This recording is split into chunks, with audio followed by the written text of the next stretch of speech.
नमस्कार बांधकाम कामगार मित्रांनो, बघा आता बांधकाम कामगाराच्या योजनेमध्ये खूप मोठ्या प्रमाणावर काय केलेलं आहे, हळूहळू बदल करत चाललेला आहे.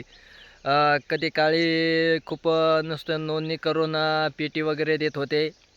त्यानंतर भांड्याची किट आली, त्यानंतर मग कामगारांच्या पाल्याला स्कॉलरशिप वगैरे आली. असं काय केलेलं आहे, खूप मोठ्या प्रमाणावर काय केलेलं आहे, बदल होत चाललेला आहे.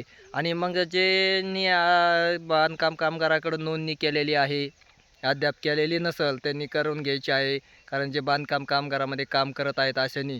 आणि ह्यामध्ये भरपूर मोठ्या प्रमाणावर जवळपास 35-40 योजना आहेत. त्या सर्वच योजनेचा आपण काय करू शकतो, एक नोंदणीकृत नोंदणी अद्ययावत म्हणजे चालू आहे अशा जो कामगार आहे ते काय करू शकतात, या योजनेचा लाभ घेऊ शकतात.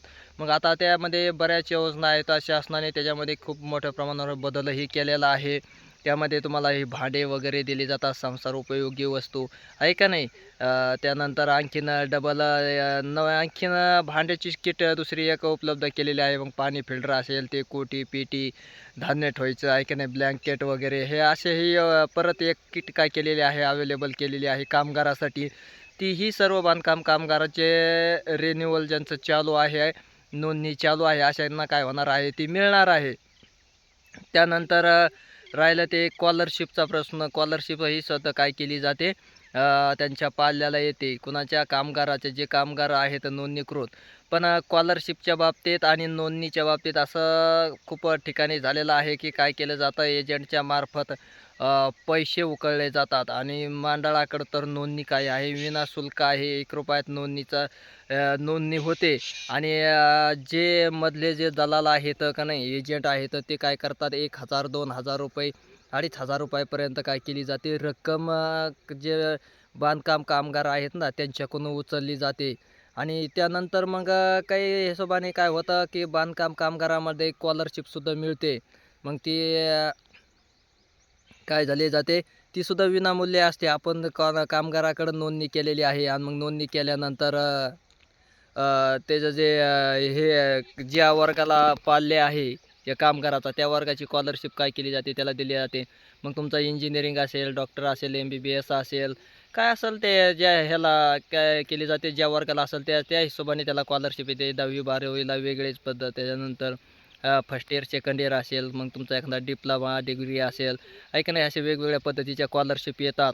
त्यामध्येही काय केलं जातं, कामगाराला थोडंसं काय केलं जातं, पैसे उकळले जातात कामगाराकडून. पण हे कामगारांनी लक्षात ठेवायचं आहे की हे मंडळाकडे तुम्ही काय करायचं, स्वतः भेट द्यायची आहे. आणि तिथून मग आपलं हे काय जे योजनेचं काम आहे ते करून घ्यायचं आहे. कारण मधल्या लोक काय करत असतात, विनाकारण पैसे घेत असतात. हे सगळं विनाशुल्क आहे. एकही रुपये कुणाला द्यायची गरज नाही. फ्रीमध्ये शासनाने काय केलेलं आहे, कामगारासाठी ह्या योजना आणलेल्या आहेत. मग कामगाराच्या मुलीचा विवाह झाला तरी ₹51,000 तुम्हाला काय केले जातात, दिले जातात. अशा योजना आहेत. त्यानंतर कामगाराला घरकुलही योजना आहे ह्याच्यामध्ये. घरकुलाचाही याच्यामध्ये लाभ दिला जातो. त्यानंतर काही आरोग्यविषयक काही गंभीर आजार वगैरे झाला तर 1,00,000 2,00,000पर्यंत त्यामध्ये सूट दिली जाते. आहे का नाही. त्यांचे तपासण्या वगैरे केल्या जातात. काही जर अपंगत्व आलं, काही जर कायमचं, तर त्यांना ₹1,00,000 आहे का नाही. कामगाराचा कामावर असताना मृत्यू झाल्यानंतर त्याला एक वेगळीच, कामगार स्वतः नैसर्गिकरित्या मृत्यू पावल्यास एक ₹10,000 त्यांच्या अंत्यविधीसाठी. हे सर्व काही खर्च काय केला जातो, मंडळामार्फत दिला जातो. त्यानंतर अलीकडे काय केलेलं आहे, कामगार मंडळामार्फत स्कॉलरशिप पेन्शन योजनासुद्धा लागू केली आहे. मग जे 5 वर्षे 10 वर्षे जे मंडळाकडं नोंदणीकृत कामगार आहेत ना, त्यांच्यासाठी काय केलेलं आहे, शासनाने ही एक योजना आणलेली आहे. आणि मग ती पेन्शन योजनासुद्धा काय झालेली आहे, त्यांच्या खात्यावर पडायला लागलेली आहे. आणि मग ते पैसेसुद्धा काय होणार आहे, तर पेन्शन योजना वयाचे 60 वर्षे पूर्ण झाल्यानंतर त्यांच्या खात्यावर पैसे येणार आहे. तर ही सुद्धा सुविधा काय केलेली आणलेली आहे. मग जे कामगार असून नोंदणी बंद केलेली आहे, रिन्यूअल करण्याचं बंद केलेलं आहे, त्यांनी काय करायचं आहे, रिन्यूअल करून घ्यायचं आहे. कारण तुम्हाला भविष्यात त्याचा भरपूर मोठ्या प्रमाणावर काय होणार आहे, कामगारांना फायदा होणार आहे. आणि त्याचा कसा फायदा होणार आहे, तर तुम्हाला काय होणार आहे, पेन्शन मिळणार आहे. मग प्रत्येक वर्षी काय करायचं आहे, तुम्ही रिन्यूअल करत चालायचं आहे. जोपर्यंत तुमच्याच्याने करणं होत आहे कामगाराच्याने, तोपर्यंत करत चालायचं आहे. भविष्यात येणाऱ्या काळामध्ये वयाच्या 60व्या वर्षी तुम्हाला त्याचा काय होणार आहे, बेनिफिट मिळणार आहे तोपर्यंत तुम्ही नुसतं रिन्यूअल करत चालायचं आहे. मग ज्यांचं रिन्यूअल संपलं आहे त्यांनी तात्काळ लगेच रिन्यूअल करून घ्यायचं आहे. ज्यांना नोंदणी करायची इच्छा असेल त्यांनी मग बांधकाम कामगार मंडळाकडे काय करायचं आहे, नोंदणी करून घ्यायची आहे. आधार कार्ड, बँक पासबुक, त्यानंतर राशन कार्ड, 2 फोटो वगैरे, त्यानंतर 90 दिवसाचं काम केलेलं प्रमाणपत्र, मग ते ग्रामसेवकचं असेल, ठेकेदाराचं असेल, असे वेगवेगळे कागदपत्र काय केले जातात लागतात.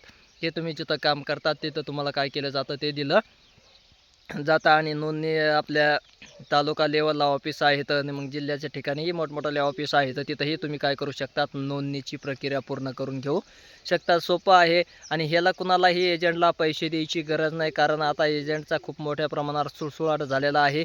एजंट लोक भरपूर मोठ्या प्रमाणावर काय केले जातात, पैसे उकळले जातात. त्यामुळं मग सर्वच कामगारांनी सावध राहायचं आहे. सगळं विनाशुल्क आहे, फ्रीमध्ये काय होतं शासन सेवा देत असल्या कारणानं आपण कुणालाही एकही रुपये देता कामा नये. विनाकारण आपले पैसे काय होतात, जातात. त्यामुळं मग स्वतःहून तुम्ही काय करू शकतात, मंडळाकडून नोंदणी करून घ्यायची आहे. काही अडचण नाही तुम्हाला. ही सगळ्यांनाच काय केलेलं आहे, ऑफिस खुलं आहे. तुम्ही तिथं जाऊन काय करू शकतात, ऑफिसमध्ये जाऊन नोंदणी करायच्या. प्रत्येक तालुका लेवलला ह्याची काय झालेली आहे, ऑफिस काय इथं प्रत्येक जिल्ह्यामध्ये तर आहेत, पण तालुका लेवलला सुद्धा त्याची ऑफिस वेगवेगळे झालेले असल्या कारणानं तिथंही तुम्ही जाऊन काय करायचे आहे, नोंद करून घ्यायची आहे. कुणाला काही अडचण आल्यास काय करायचं आहे, डिस्क्रिप्शनमध्ये आपल्याला एक लिंक दिलेली आहे, त्या लिंकवर जाऊन त्याची आणखीन अधिक काय करायची आहे, माहिती घ्यायची आहे. आणि मग कमेंट बॉक्समध्ये कमेंट करा, कोणाला काही अडचण आली तर त्याच्यावर सोल्युशन वगैरे सांगितलं जाईल, व्यवस्थित प्रकारे माहिती दिली जाईल. त्यानंतर आता सध्या तरी आचारसंहिता चालू असल्या कारणानं भांडे किट वाटप चालू नाही, पण भांडे किट वाटप चालू झाल्यानंतर एक लाईव्ह व्हिडिओ आपल्याला काय केला जाईल, आपल्या चॅनलवर येईल. कारण कुणालाही 1 रुपया न देता तुम्ही स्वतःच काय करायचं आहे, ऑनलाईन करायचं आहे आणि भांड्याचा लाभ घ्यायचा आहे. धन्यवाद.